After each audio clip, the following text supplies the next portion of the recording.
القرآن يوحدنا لطريق الخير يوجهنا الله تعالى أنزله ورسول الله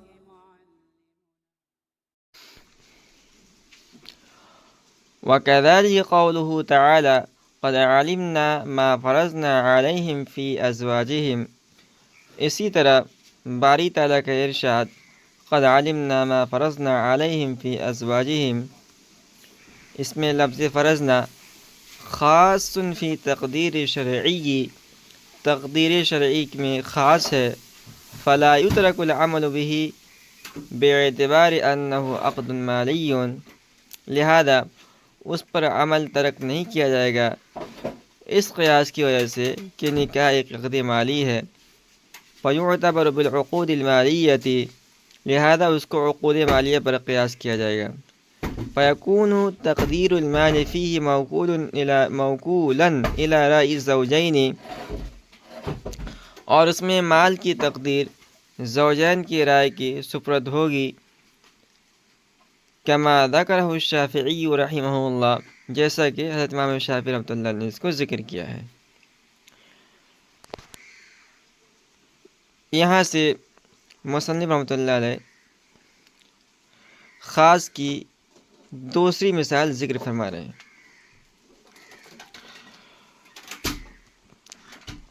قبل اس سے کہ اس مثال کو ہم سمجھیں،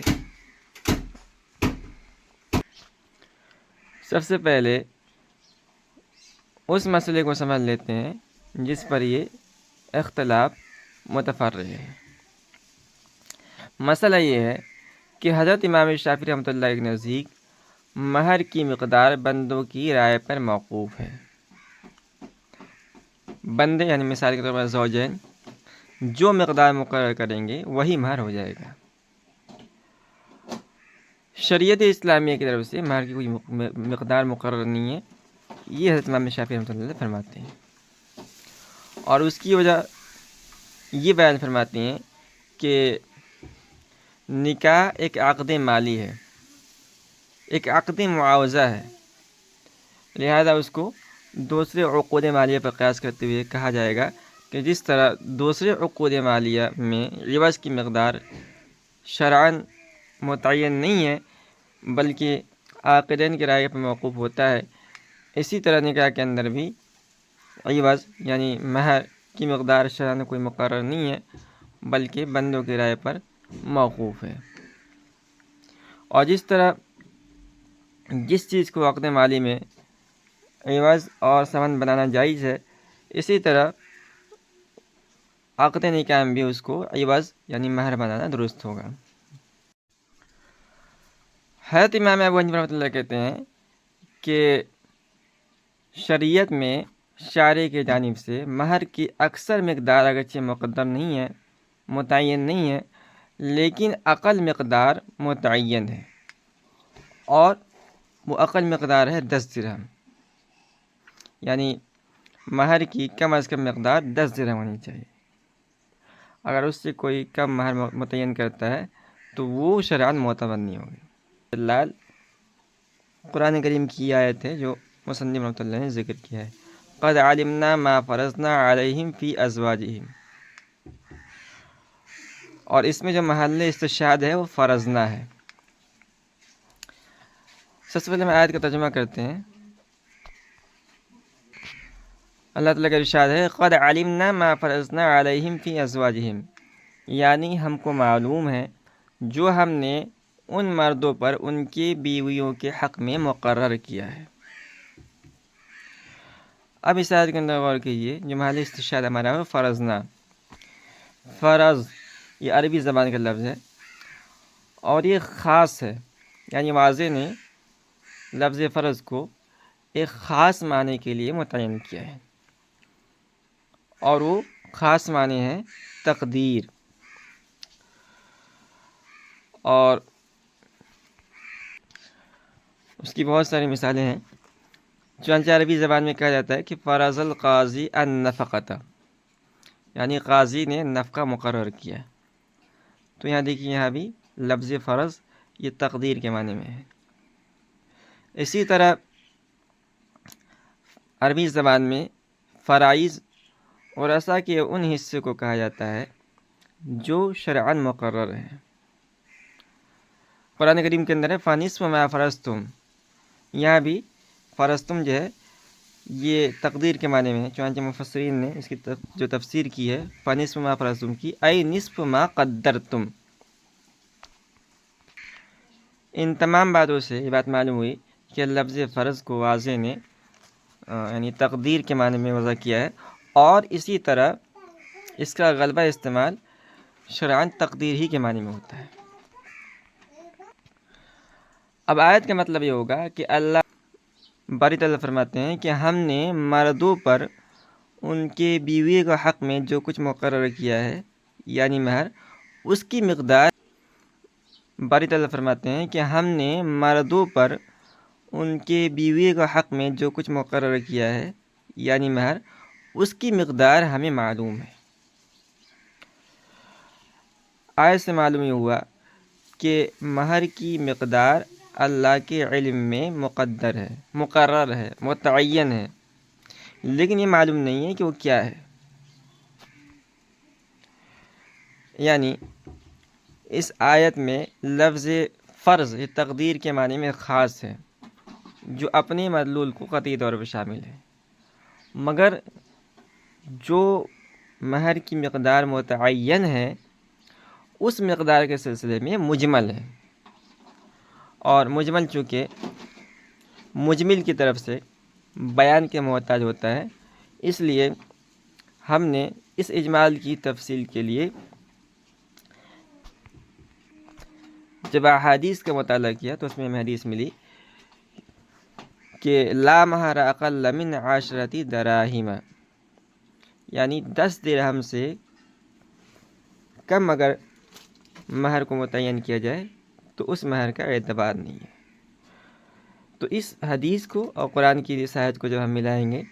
تو اس سے مسئلہ معلوم ہو گیا کہ مہر کی جو مقرر کردہ کم از کم مقدار ہے وہ ہے 10 درہم۔ اب پورے مسئلے کا خلاصہ یہ ہوا کہ حضرت امام ابو حنیفہ رحمۃ اللہ علیہ کے نزدیک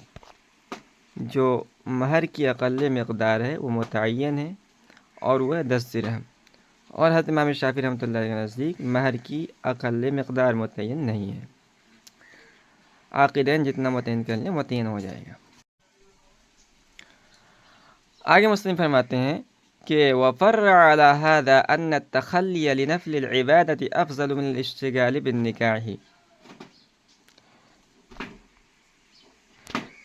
کہ حضرت امام شافعی رحمۃ اللہ علیہ نے اسی مسئلے پر یہ تفریح پیش کیا ہے کہ نفلی عبادت کے لیے وقت فارغ کرنا نکاح کے ساتھ مشغول ہونے کی بنسبت افضل ہے۔ وَأَبَاحَ إِبْطَالَهُ بِالطَّلَاقِ، اور اسی طرح امام شافعی رحمۃ اللہ علیہ نے نکاح کے ابطال کو طلاق کے ذریعے مباح قرار دیا ہے۔ کیف ما شاء، شوہر جس طرح چاہے، کیف ما شاء الزوج من جمع و تفریق، جس طرح شوہر چاہے ایک ہی ساتھ طلاق دے کر یا متفرق طریقے سے طلاق دے کر۔ وَأَبَاحَ إِرْسَالَ الثَّلَاثِ جُمْلَةً وَاحِدَةً، اور ایک ہی لفظ سے 3 طلاق دینے کو مباح قرار دیا ہے۔ وَجَعَلَ عَقْدَ النِّكَاحِ قَابِلًا لِلْفَسْخِ بِالْخُلْعِ، اور خلع کے ذریعے نکاح کو قابل فسخ بنایا ہے۔ اوپر جو خاص کی دوسری مثال ذکر کی گئی تھی اس کے ضمن میں بات آئی تھی کہ حضرت امام شافعی رحمۃ اللہ علیہ کے نزدیک نکاح ایک عقد مالی ہے۔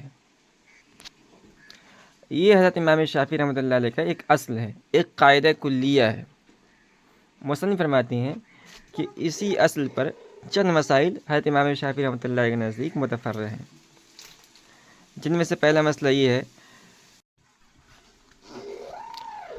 چونکہ نکاح حضرت امام شافعی رحمۃ اللہ علیہ کے نزدیک محض ایک عقد مالی ہے، نکاح میں نہ تو سنت قائم کرنے کے معنی ہے اور نہ ہی اس میں عبادت کے معنی ہے۔ اسی بنیاد پر امام شافعی رحمۃ اللہ علیہ کہتے ہیں کہ جس طرح دوسرے عقود مالیہ، یعنی مثال کے طور پر آدمی بازار کے اندر جائے اور خرید و فروخت کرے، تو بازار میں جا کر خرید و فروخت کرنے سے بہتر یہ ہے کہ آدمی نفلی عبادت میں مشغول ہو جائے، مسجد میں جائے اور نفل پڑھتا رہے۔ تو جس طرح خرید و فروخت کی بنسبت نفلی عبادت کے اندر مشغول رہنا زیادہ بہتر ہے، ٹھیک اسی طرح نکاح میں نکاح کرنے اور اس کے لوازمات ادا کرنے سے بہتر یہ ہے کہ آدمی نفلی عبادت کے اندر مشغول ہے، اس لیے کہ نکاح بھی حضرت امام شافعی رحمۃ اللہ کے نزدیک ایک عقد مالی ہے، جس طرح خرید و فروخت بھی ایک عقد مالی ہے۔ یہ ایک مسئلہ حضرت امام شافعی رحمۃ اللہ کے نزدیک اس اصل پر متفرق ہوا ہے۔ اچھا، یہ بات یہاں ذہن میں رہے کہ حضرت امام شافعی رحمۃ اللہ علیہ نے جو یہ مسئلہ، اس مسئلے کو متفرق کیا ہے، وہ عام حالت کے اندر، یعنی حالت اعتدال میں، ورنہ اگر شہوت کا غلبہ ہو تو حضرت امام شافعی رحمۃ اللہ علیہ کے نزدیک بھی نکاح سنت یا واجب ہے۔ ایک روایت ان سے سنت کی ہے اور دوسری روایت ان سے واجب کی منقول ہے۔ بہرکیف یہ جو مسئلہ ہے متفرق کیا ہے، یہ عام حالت کے اندر، حالت اعتدال کے اندر۔ اس کے برخلاف حضرت امام ابو حنیفہ رحمۃ اللہ فرماتے ہیں کہ نکاح کے کاموں میں مشغول ہونا، یعنی نکاح کرنا اور اس کے لوازمات کو ادا کرنا، یہ نفلی عبادت میں مشغول ہونے سے زیادہ افضل ہے۔ دوسرا مسئلہ جو اس اصل پر کہ نکاح ایک عقد مالی ہے، حضرت امام شافعی رحمۃ اللہ نے متفرق کیا ہے، وہ یہ ہے کہ جس طرح عقد مالی یعنی بیع کو ہر طرف فسخ کرنے کی اجازت ہوتی ہے، چاہے آدمی اس کو اقالے کے ذریعے فسخ کرے یا خیار شرط کے ذریعے فسخ کرے یا خیار رویت اور خیار عیب کے ذریعے فسخ کرے، جس طرح چاہے آدمی بیع کو فسخ کر سکتا ہے، ٹھیک اسی طرح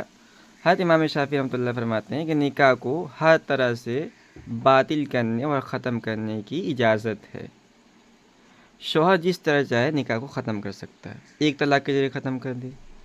یا دو طلاق کے ذریعے ختم کر دے یا تین طلاق کے ذریعے ختم کر دے، پھر تین طلاقیں چاہے تو ایک توڑے میں دے دے